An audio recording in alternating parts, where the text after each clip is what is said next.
recording is loading up there. Just a very quick introduction from me around about the programme. If your school is not involved in the School Ambassador programme, hopefully you'll find out lots of information about it and you'll be keen to get involved. But essentially the programme's been running for a number of years, and it's about engaging pupils and engaging parents in conversations around SCQF, helping them to understand qualifications and make more informed choices about which pathways are right for them. Lots and lots of benefits in terms of engaging pupils and parents, obviously, but in terms of staff and looking at a range of different qualifications. So it's not just SQA qualifications, but there's lots of flexible options out there. And part of that is resources that we've developed to help schools and staff have these conversations as well. Two very main strong aspects running through the programme, very much centred on pupils. We encourage schools to put pupils at the centre of the programme, train them up. We've got the resources to do that. And their remit really is to engage parents and their peers and work with partners as well, whether that's local employers, DYW. So they've got quite a wide remit, but also flexibility in they can choose whichever ways they want to engage these parents, pupils and partners. They can take a range of different tactics and activities, and Ali and Angela will show what they've done as well. A very quick update. We've got 205 schools currently involved, so well over half the secondary schools in Scotland. Always a long list of schools keen to get involved and join the programme. All local authorities have been involved now, and it's just a great way, a great network of schools all keen to talk about different ways of engaging parents, how to get pupils involved, and start talking about SCQF levels, which is really encouraging for us and for schools.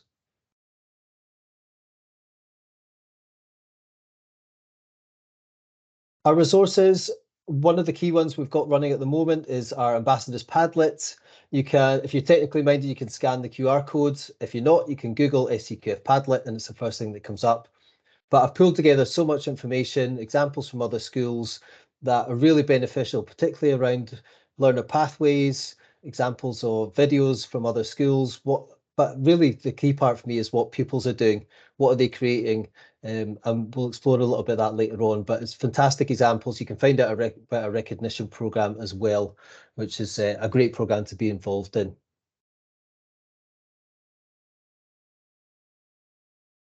So without further delay, I will pass on to Ali from Lasswade High School, who's going to talk us through a little about what they've done and some of the tactics they've taken in engaging pupils and parents. So thanks, Ali. Thanks, Donny, and lovely to see some new faces as well, which is good news because we did a SEEC session recently, so some of this will be of a similar nature, and Angela will expand a wee bit more detail just around the specifics for the session today. But yeah, as Donny says, my name is Ali Mitchell. I'm at Lasswade High School, which is out in Midlothian, just outside Edinburgh, and we are a gigantic school. We have a school of just under 1,600 students and growing. Our school comprises a kind of fully comprehensive school, but we also have a complex needs base, which is integrated within our school context, and we also have a school nursery in the building. So it's a big, busy place. We have around 120 teaching staff in school, and then a raft of auxiliary staff from youth workers, learning assistants, and all the associated admin and whatnot that goes along with that.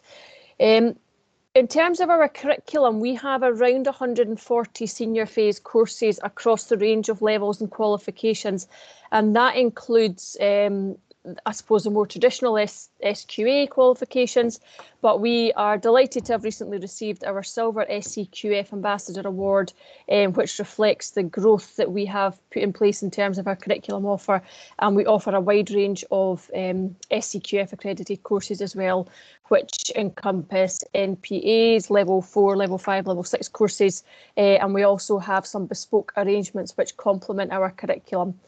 Some of those bespoke arrangements are in partnership with Edinburgh College, who are our local college to us, and we have an on-site delivery of a pre-apprenticeship programme, which then feeds into our Midlothian offer for a level 4 and 5 foundation apprenticeship. We also have a bespoke arrangement where we deliver in-school and HNC in sports and coaching. That's delivered in partnership with Edinburgh College tutors, so half delivered in school, half delivered at college. We're hoping to expand that offer in the very near future, and potentially look at delivering an HNC in music technology so that we can access industry expertise and support our young people moving into that sort of creative industries world as well.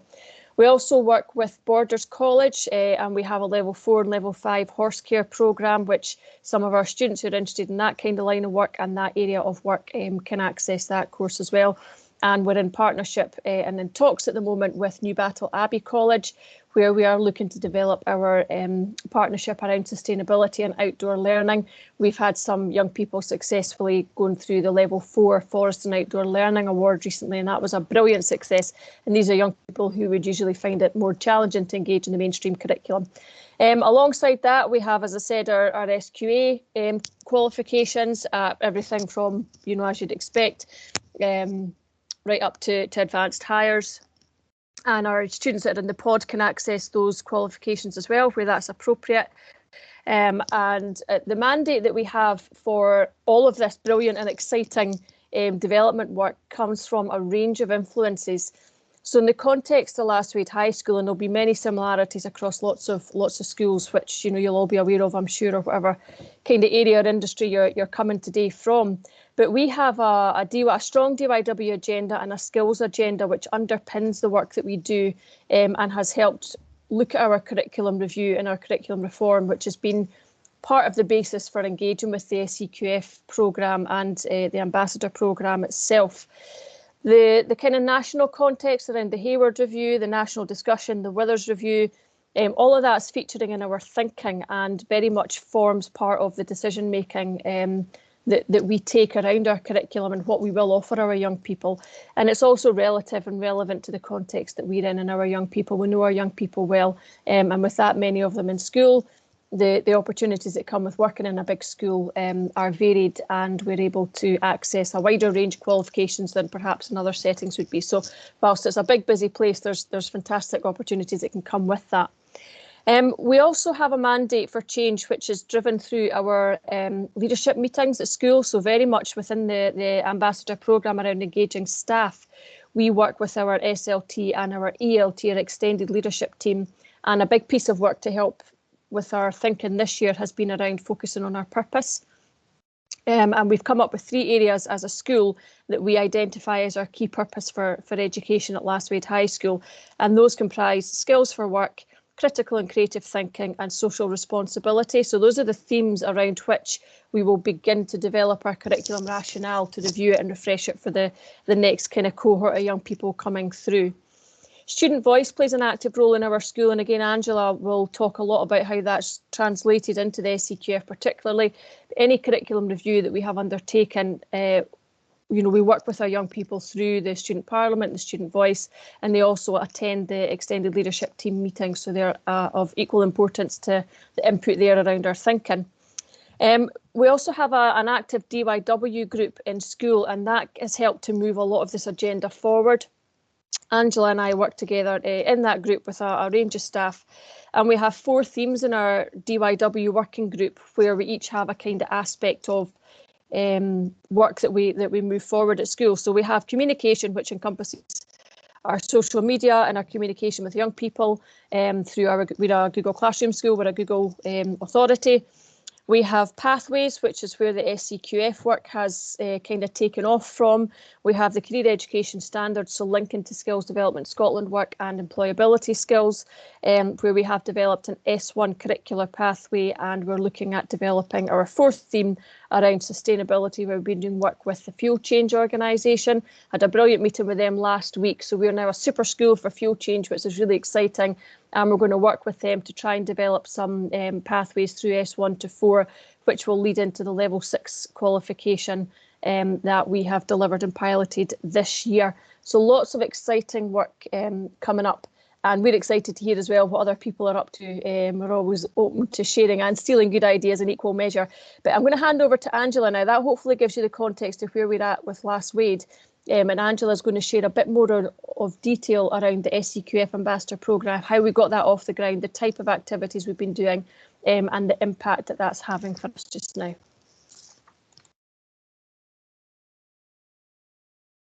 You're still muted, Angela. Thank you. Always forget that. Hi, everybody. I am Angela Wallerstein, as Ali has said, and I'm the Head of Science at Lasswade High School. So forgive me today if at all it's going to sound like I'm teaching a granny to suck eggs or anything like that.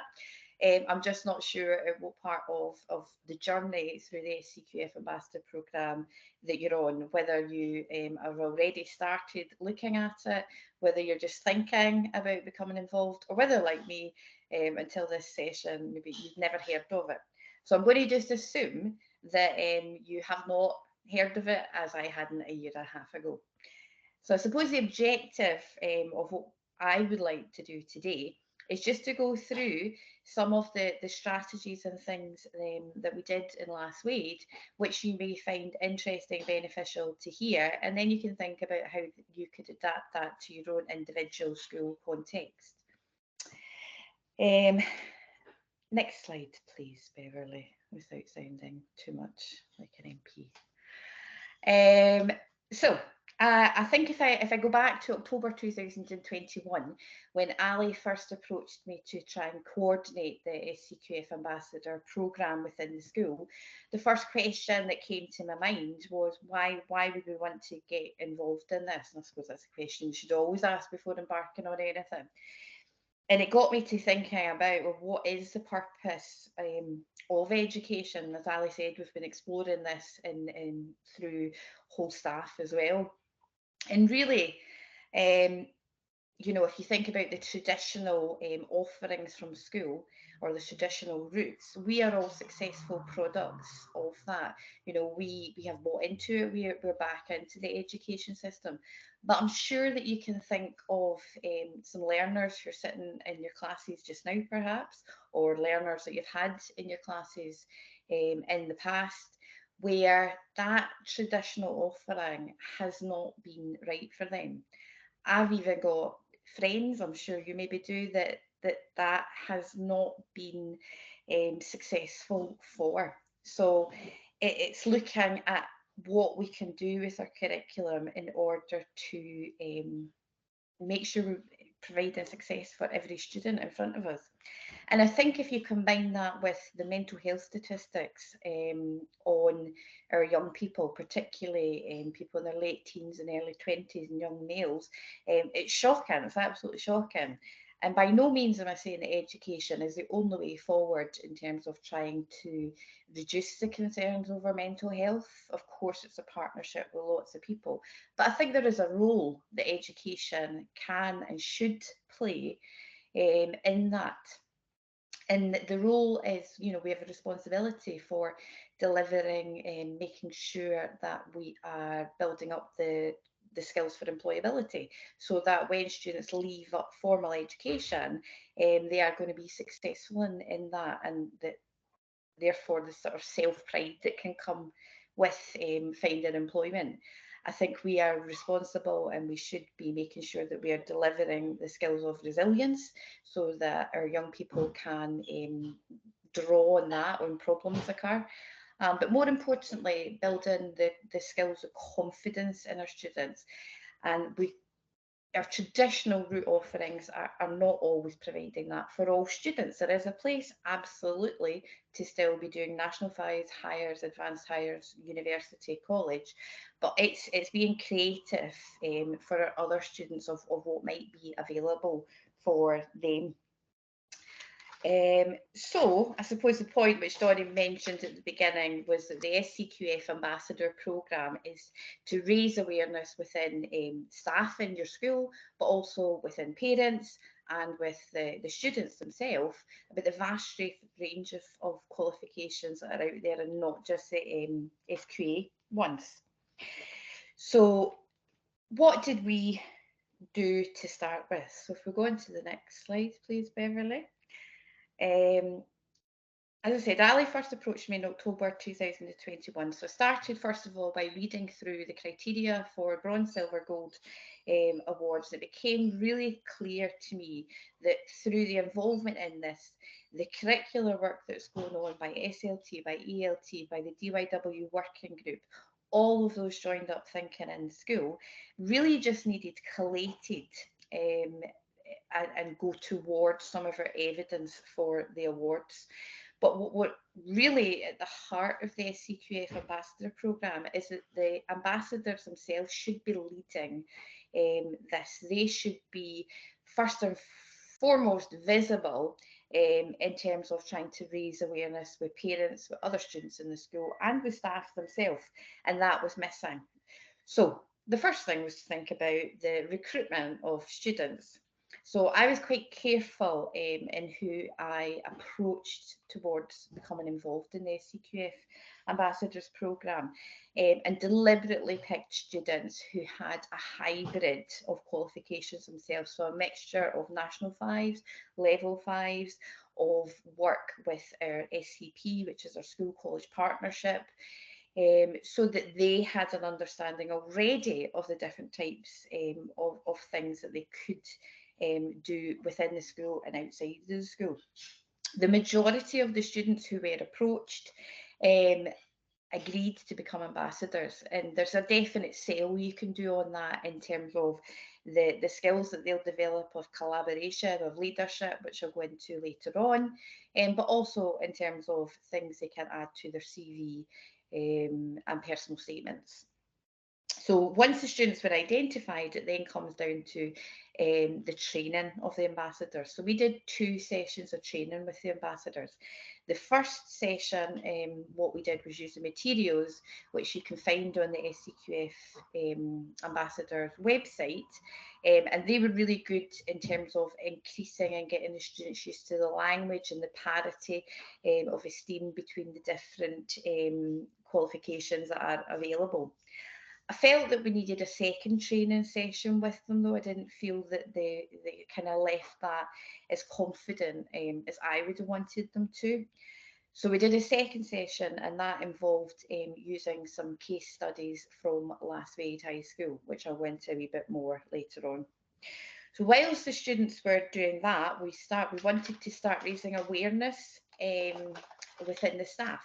So we have already been looking at our curriculum reform, but specifically we wanted to talk about the programme. So in November 2021, we did a whole staff training session, which was not very long, but it was deliberately not very long. It was to trickle, it was to just have those words and people thinking about the different pathways and what the programme was.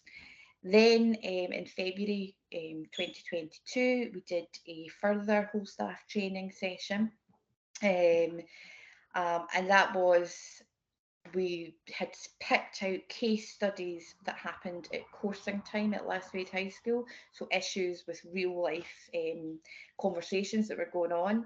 The faculties had to go away, they watched the video which is produced and is on the SCQF Ambassadors Programme website. So they watched Donnie for about, I can't remember how long that video was, about 15 minutes or so, Donnie. And then they went into the faculties and looked at these individual case studies. And actually that was really well received, because they had to look at the case study from coursing and then directed them towards the database of qualifications, where they then had to suggest possible things of where the student could go. And as I said, you can imagine on a miserable, cold February afternoon, it was quite good to get a positive response from the staff that they had actually enjoyed the session and came out knowing a bit more as well. So at this point, the staff had done training, the ambassadors had done training. So Beverly, if you can go on to the next slide, please.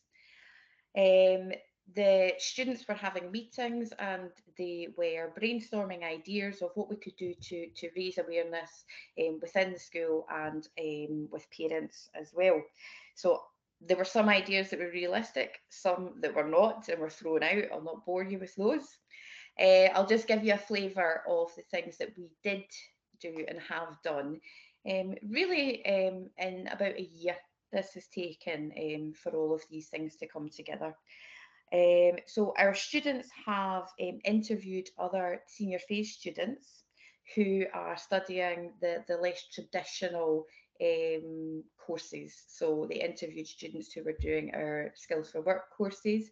They interviewed students who were involved in the school college partnership programme and doing work with the fire service. They interviewed students who are doing work with local employers.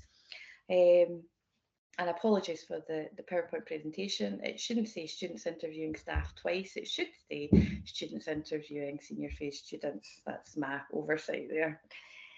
The other thing that they did was interview staff around the school. So they interviewed staff who were leading on things like, we have a Duke of Edinburgh programme, which is inbuilt into our third year curriculum.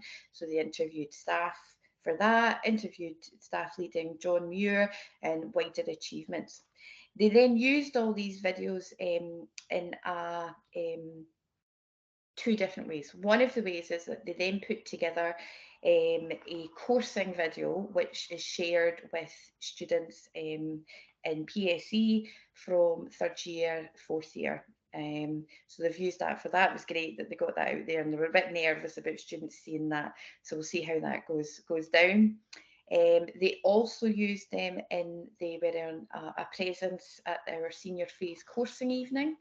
So the students themselves came along. It was online. They presented to 150 people that were on that Zoom call. So I was like proud mother. They did brilliantly. They spoke amazing, and it was really good to see them growing in confidence as well.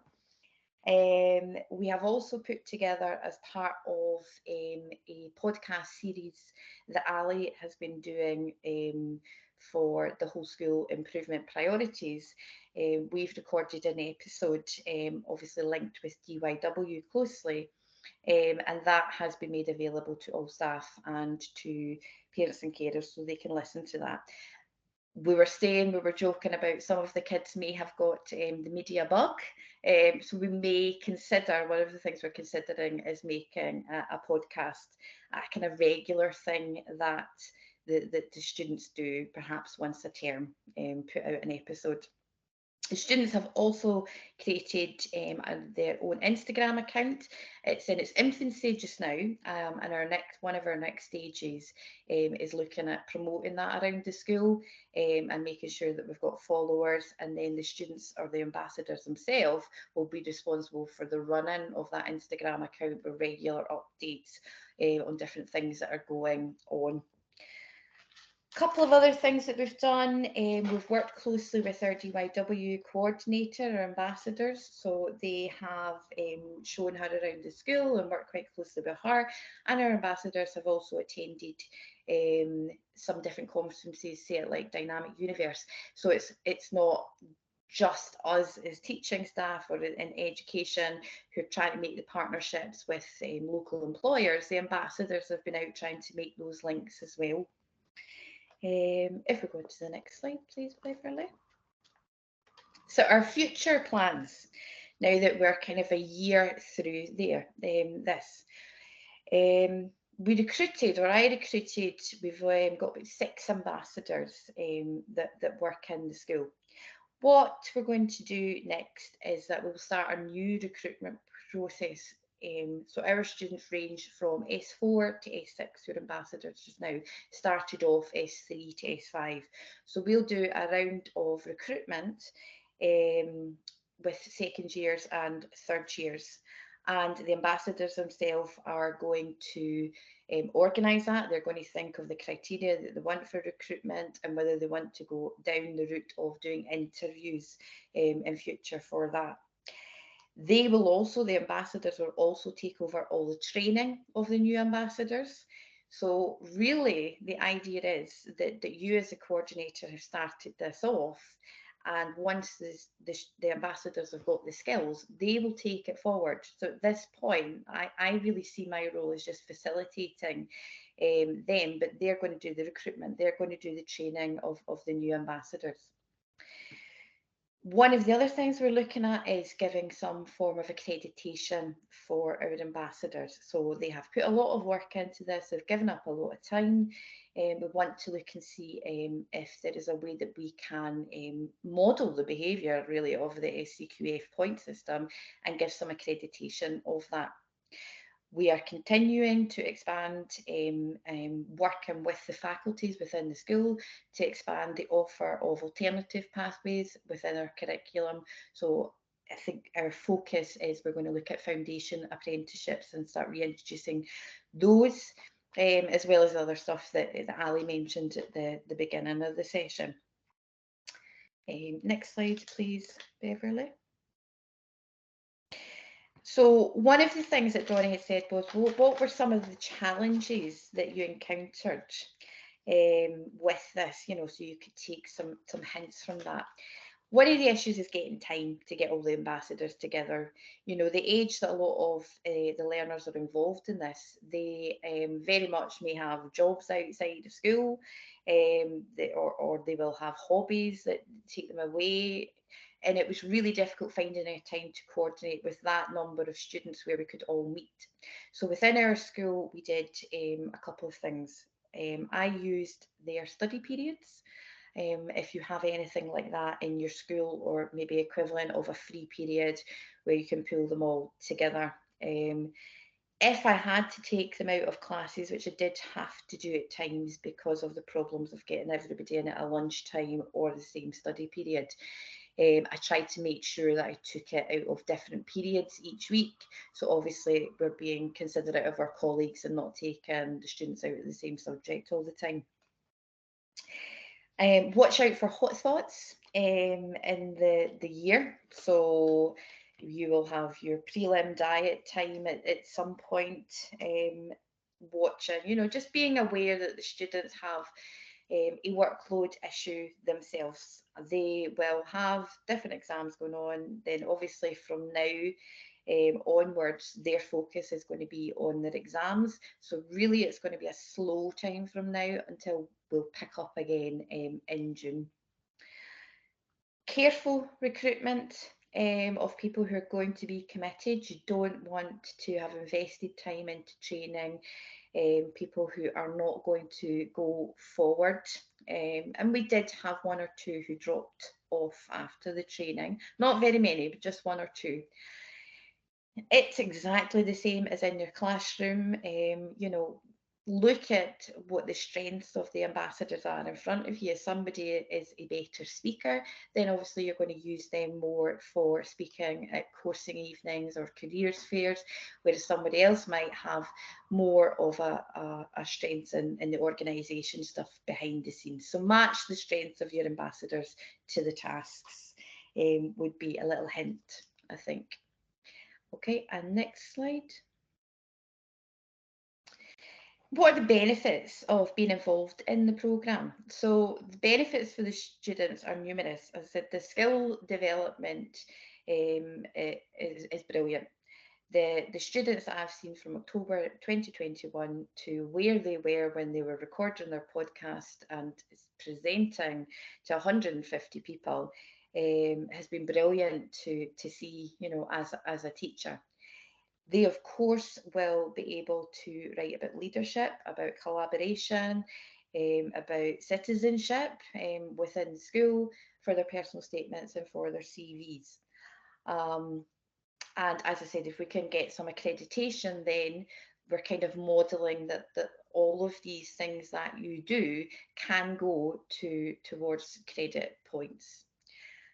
A benefit to the staff, if you are thinking about doing or becoming a coordinator in your school, there's been benefits definitely that I felt. The first one, probably the most obvious one, was that it got me out of the curricular area of science. As secondary school teachers, we obviously love our subject and we're involved in it, but sometimes you get so looking in at that subject that you forget to look out and up and see what else is going on in the school. So seeing all the opportunities that are already there has been really interesting personally for me, and I've loved the involvement. But the bigger benefit to you, if you're thinking about becoming the coordinator, would be, without sounding too corny, so please forgive me if I do, but it's that job satisfaction. You know, I'm really passionate that our curriculum needs to move with the times, and that is moving away from the traditional options. So being a part of some of the work, just a little bit of the work that's going on in moving a school into a school that is ready for the next generation, for the schools of the future, building those skills, is really exciting and really rewarding to be a part of. I would highly recommend it if you're considering it. Thank you for listening. Thank you, Angela. Thank you, Ali. I love that story. I find that really inspiring. It's brilliant to hear all the changes that you've made. I'm just bringing it all together and getting the pupils to lead on it as well. So what I will do is I will stop recording and we can open it up.